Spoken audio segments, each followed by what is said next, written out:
Və aleykum assalam. Təbii ki, qardaşım, sən bəddua eləməkdə düz eləməmsən. Çünki nə qədər olmasa o sənin zövcən idi. Sən elə məzlum idinsə də belə, sən Allah Subhanahu taala dua edərdin ki, Allah Subhanahu taala zövcəvi islah eləsin, onu düz yola yönəltsin. Çünki məzlumun duası zaten onsuz da qəbuldur.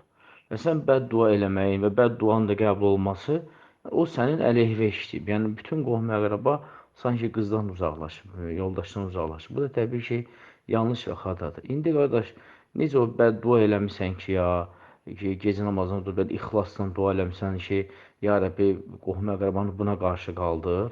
Eləyənçi də qardaş, yenə təzədən gecənin 3-də 1-də dur, gözəl formada dəstəmazı al və ixlasla, təqva ilə, səmimi olaraq yenə də Allahdan dua elə ki, qohum-əqrəbalar öz qohumlarını, yəni sənin yoldaşlarına yenidən barışsınlar. Qurtardı getdi.